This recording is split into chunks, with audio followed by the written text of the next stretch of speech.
Hi. Hi. So I heard that you're one of the instructors for Batik souvenir making. Yes, I am. So how long have you been doing this here?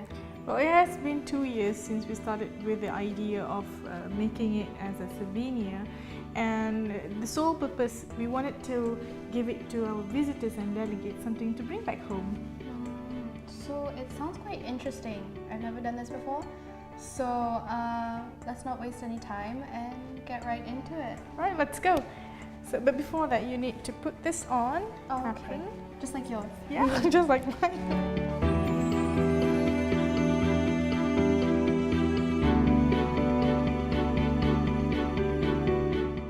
Okay, so what do we have here?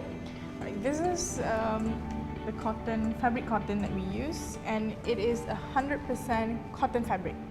And why do we use 100% cotton? Why don't we just use any kind of cloth? Well, simply because cotton, it helps the wax to penetrate all the way through, and then the fact that it helps to absorb the dye better. So that's the reason why we use 100% cotton fabric. As compared to if we use silk, well, silk is a bit more challenging to work with because of its wicking properties. Okay, so what are these bits and bobs that we have over here? Alright, let me start with this one first. Right, this is the wax that we use, and then this is what we call as damar. Alright, so we mix it together, and then we use this to draw onto the fabric. Okay, these are the brushes that we use. Right, these are the brushes. This is the tool that we use to draw the hot wax onto the fabric. Alright, so what we do is we just scoop in the hot wax inside, and then it will come up through this single spout. Alright, so what happened if the wax got hardened? So if the wax got hardened inside the spout, we use this guitar string, and we just clear the path with this guitar string. Alright, and finally we have the dye, all the colors here. So what we do is we take the dye and we mix it with water, and we can just color the fabric. Just normal water? Well, no, not actually. Cold, hot, just tap water? Yeah, you can just, tap water is fine, but except for this one.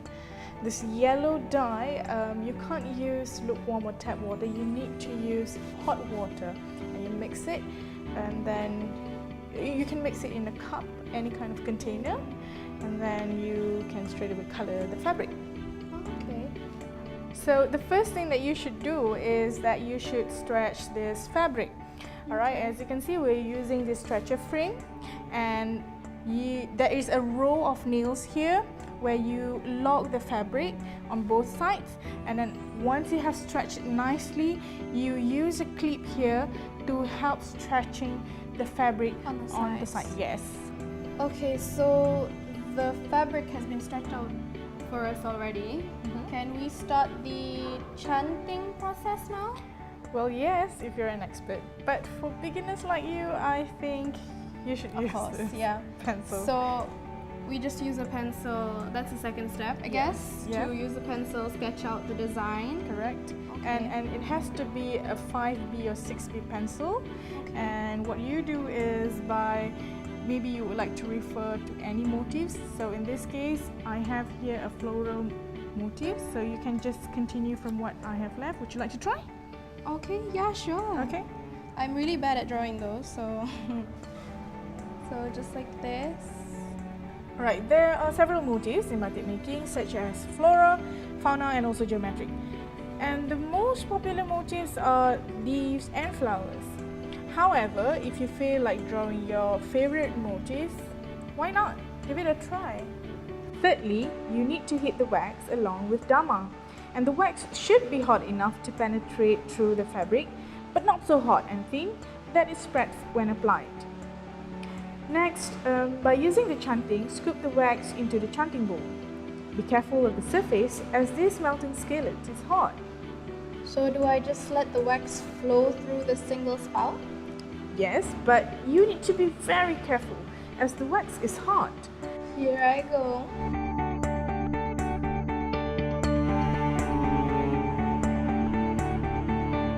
Okay, so now the chanting is done on the fabric.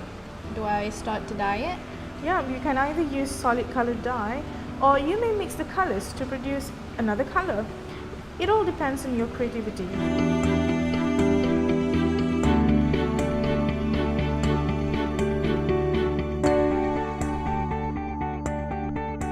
Wow, Jasmine!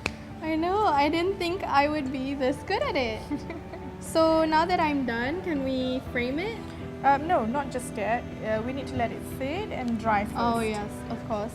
Okay, well, it's great to have my own souvenir that I made for myself. Yeah, you have a It was a souvenir. really interesting journey that I witnessed here today, the process of all of this.